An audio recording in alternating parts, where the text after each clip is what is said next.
Salam miracle buat Bapak Ibu Saudara. Saya bersyukur, saya percaya kita semua hari ini dapat berkata, Tuhan Yesus baik. Kita bisa melalui sebuah perjalanan yang cukup panjang di masa pandemi COVID ini. Ini bulan terakhir dalam perjalanan tahun 2020. Dan karena itu, saya mau ajak kita hari ini untuk lihat sama-sama satu bagian firman Tuhan dalam Mazmur pasal yang ke-24. Kita tidak akan bahas semuanya, tapi kita akan bahas ayat yang pertama sampai ayat yang ke-6. Kalau judul daripada Mazmur 24 dalam Alkitab kita yaitu Kedatangan Raja Kemuliaan. Kalau dari tema itu dibedah, maka Bapak Ibu Saudara, terlihat di dalam konteks ini bahwa ada penjelasan apa saja yang harus dilakukan oleh orang-orang percaya untuk menyambut kedatangan Raja Kemuliaan. Tetapi kita nggak bahas topik itu. Yang akan kita bahas yaitu perilaku, sifat, karakter seperti apa yang dikehendaki dari kebenaran firman Tuhan ini. Karena itu tema yang akan kita garis bawahi yaitu integrity. Bapak Ibu Saudara yang terkasih dalam Tuhan Yesus. Mazmur 24 demikian bunyinya. Mazmur Daud. Tuhanlah yang empunya bumi serta segala isinya, dan dunia serta yang diam di dalamnya. Artinya seluruh isi bumi ini termasuk kita yang diam di dalamnya milik Tuhan. Ayat 2 berkata, sebab dialah yang mendasarkannya di atas lautan dan menegakkannya di atas sungai-sungai. Hadirlah pertanyaan, siapakah yang boleh naik ke gunung Tuhan? Siapakah yang boleh berdiri di tempatnya yang kudus?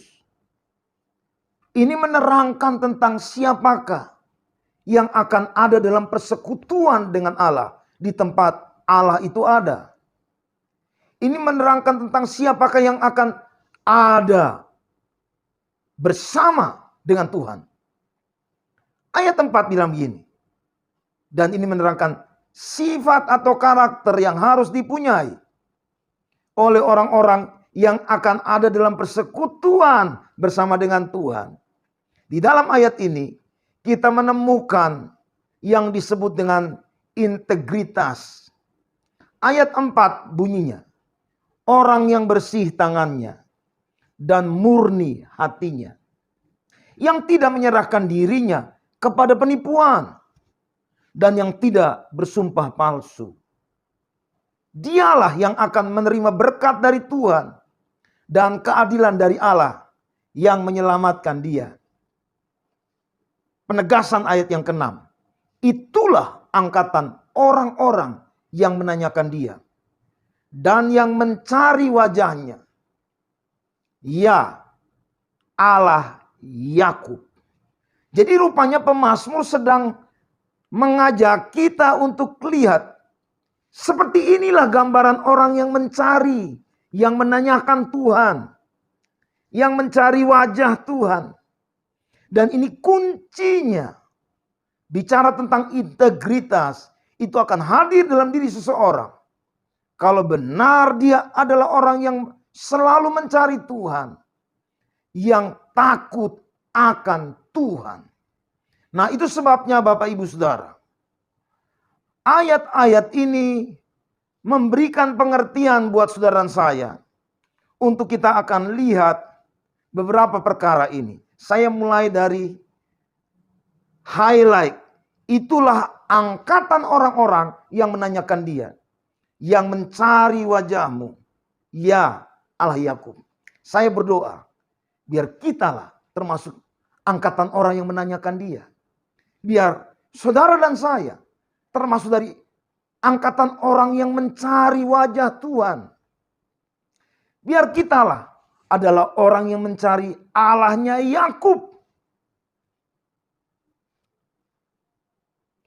Orang yang kesukaannya yaitu mencari Tuhan. Buat saya, Artinya bahwa orang yang menjadikan hal mencari Tuhan menjadi puncak kebahagiaan dia. Orang yang menjadikan hal mencari Tuhan menjadi klimaks dari pencarian mereka. Apakah saudara dan saya termasuk seperti itu?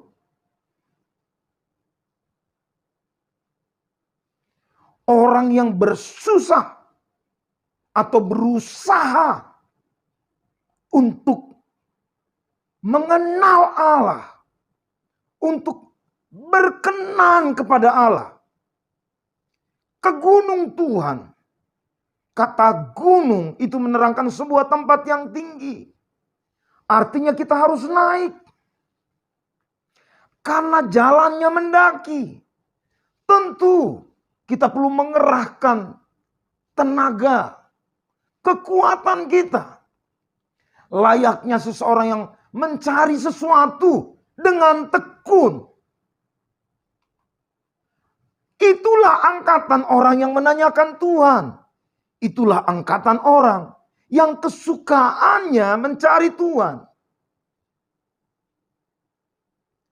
Mereka menggabungkan diri dengan umat Allah. Mencari Allah bersama-sama. Mereka bergabung dalam persekutuan orang-orang kudus.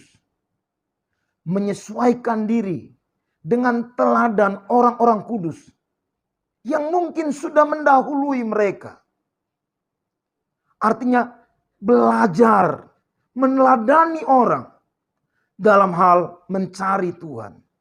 Wahyu 3 ayat yang 10 berkata demikian. Karena engkau menuruti firmanku untuk tekun menantikan aku, maka aku pun akan melindungi engkau dari hari pencobaan yang akan datang atas seluruh dunia untuk mencobai mereka yang diam di bumi. Saya percaya kita masih sedang ada dalam sebuah proses masa pencobaan yang besar atas seluruh bumi. Tapi jaminan kepada orang yang kesukaannya mencari Tuhan, Tuhan akan melindungi mereka dari waktu masa pencobaan itu. Bukankah sampai hari ini saudara saya masih bisa bertatap muka? Itu berarti bahwa kita ada dalam perlindungan Tuhan. Tuhan Yesus dahsyat. Amin. Tuhan Yesus dahsyat. Saya dorong Bapak Ibu Saudara. Mari sekali lagi seperti bahasanya. Orang yang kesukaannya mencari Tuhan adalah orang yang menjadikan hal mencari Tuhan menjadi sebuah puncak kebahagiaan dia. Puncak pencarian dalam hidup dia. Nah, itulah kunci daripada kehidupan yang berintegritas. Kalau itu kita bangun dalam kehidupan kita, maka akan muncul yang berikutnya, yaitu Alkitab berkata, orang yang bersih tangannya. Dalam bahasa Ibrani dipakai kata neki. Kata neki itu artinya bebas dari kejahatan. Bebas dari dosa. Bebas dari rasa bersalah. Tangan yang bersih menjelaskan orang yang menjaga diri dari semua perbuatan yang kotor atau yang najis. Bukankah orang-orang yang membangun ibadah memahami bahwa orang najis tidak dikenan untuk masuk ke dalam bait Allah atau naik ke gunung kudus Tuhan? Mari jaga perilaku hidup kita. Biar itu benar di hadapan Tuhan. Mari biar tangan yang terangkat, tangan yang kita tadah untuk menerima berkat dari Tuhan, biarlah itu bersih di hadapan Tuhan. Biarlah tangan yang diangkat untuk memberkati orang adalah tangan yang bersih, datang dari perbuatan yang bersih di hadapan Tuhan. Hari-hari ini saya percaya memahami pengertian tangan yang bersih menjadi lebih terang buat kita semua. Ada 3M yang dicanangkan oleh pemerintah untuk mencegah penularan COVID. M yang pertama, menjaga jarak. M yang kedua, memakai masker. M yang ketiga, mencuci tangan. Saudara, budaya cuci tangan ini sekarang terlihat di mana-mana. Mungkin kelihatannya nggak kotor, tapi itu menjadi sesuatu yang secara spontanitas akan terus dilakukan. Dengan COVID-19 ini Bapak Ibu Saudara. Mengapa? Saya percaya karena kita punya persepsi yang sama. Mungkin ada kuman, mungkin ada bakteri, mungkin ada virus yang kalau tangan ini tidak dibersihkan, maka akan masuk melalui mulut kita, masuk melalui hidung kita, atau masuk melalui mata kita di dalam tubuh ini. Nah, itu sebabnya Bapak Ibu Saudara, saya percaya kita bisa memahami pengertian tangan yang bersih. Artinya sederhana, tidak membiarkan sesuatu yang najis, yang tidak benar masuk dalam kehidupan saudara dan saya. Amin. Mari lihat yang kedua, Bapak Ibu Saudara. Yang murni hatinya. Dalam bahasa Ibrani ditulis far levav. Kata far ini bicara tentang murni. Dalam Mazmur pasal 19 ayat 9 itu menjelaskan suci. Jadi Bapak Ibu Saudara, murni hati itu menjelaskan tentang orang yang menjadikan sesuatu yang datang dari dalamnya dan itu muncul keluar seperti yang dia inginkan. Kalau penampilan luar selalu menjadikan kita berusaha yang terbaik yang bisa dilihat oleh orang lain. Maka yang dimaksud dengan murni hatinya, sesuatu yang dia bangun dari dalam dirinya. Sehingga seperti yang tampak di luar, itu pun di dalam dia akan jadi sesuatu yang sia-sia. Kalau perbuatan seseorang itu sepertinya bersih, tapi hatinya jahat, itu kepalsuan. Itu bukan integritas. Karena itu Matius 5 ayat 8 bilang begini, berbahagialah orang yang suci hatinya, mereka akan melihat Allah. Mari yang merindukan untuk ketemu dengan Tuhan, ada dalam persekutuan dengan Tuhan. Perhatikan perkara yang kedua ini, hati murni di hadapan Tuhan. Bukankah Amsal berkata, karena itu jaga hatimu dengan segala kewaspadaan. Karena dari situlah terpancar kehidupan. Bapak Ibu Saudara lihat di tema lembaran, di tema saya tadi di awal. Itu ada lembaran kertas. Ketika itu disobek, ada tulisan integrity. Saya mau coba menggambarkan penggambaran itu buat kita. Kalau hidupmu disobek, biar yang terlihat integritas. Apakah itu bisa? Masing-masing kita memahami itu. Itulah sebabnya. Mari hati yang murni adalah hati yang tulus.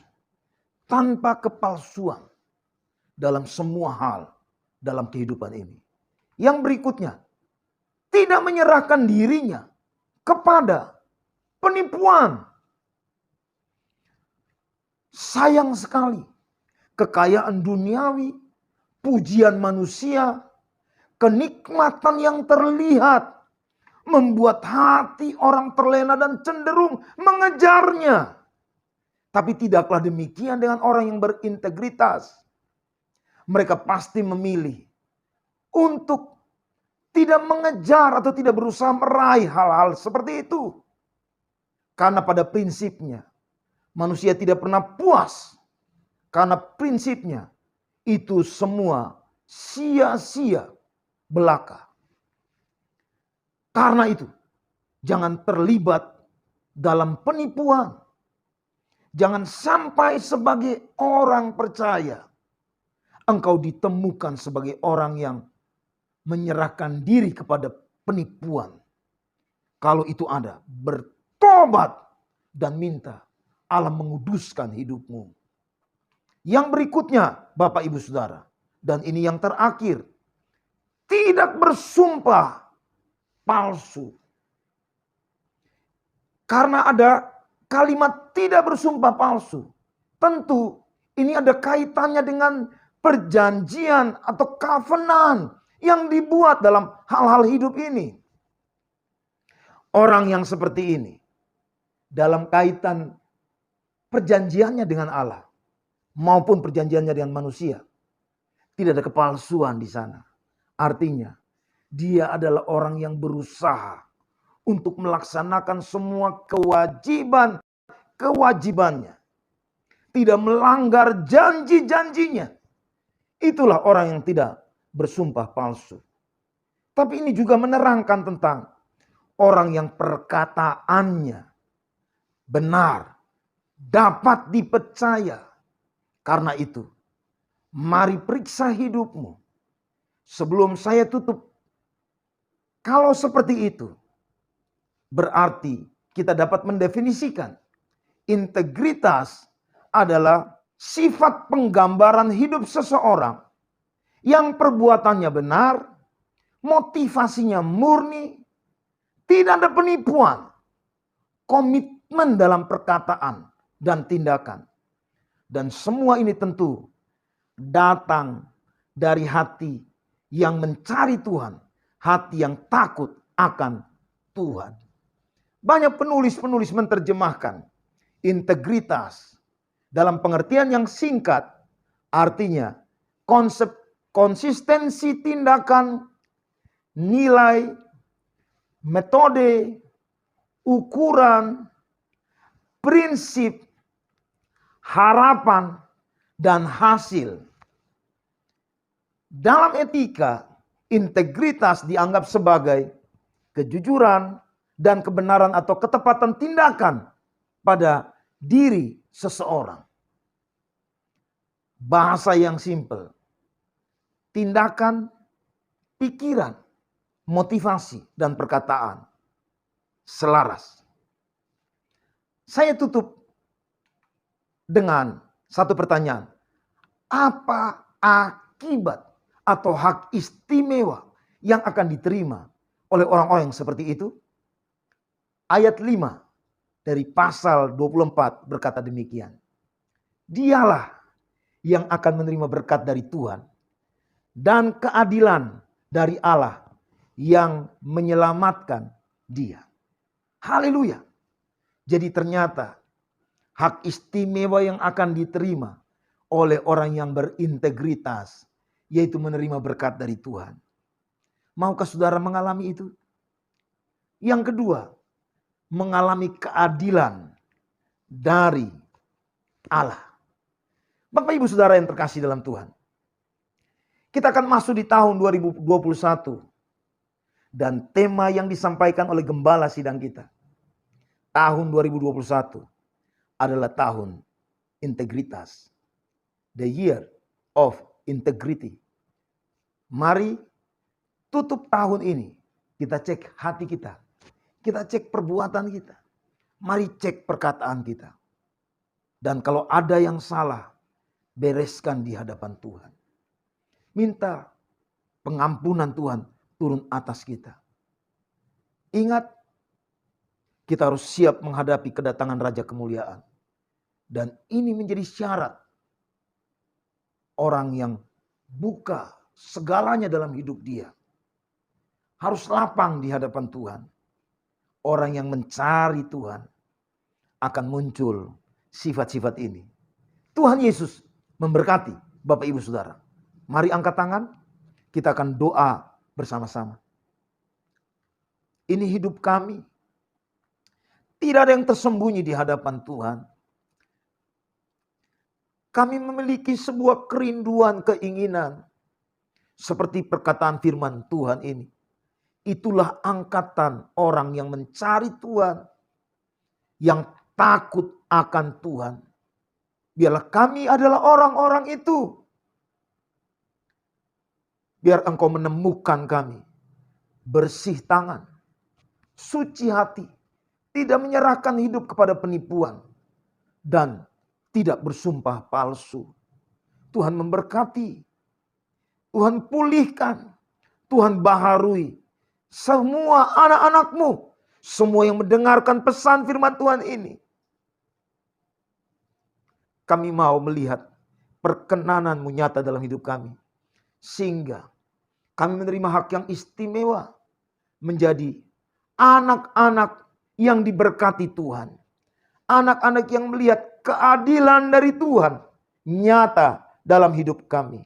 Hamba-Mu berdoa, sembuhkan yang sakit dalam nama Tuhan Yesus.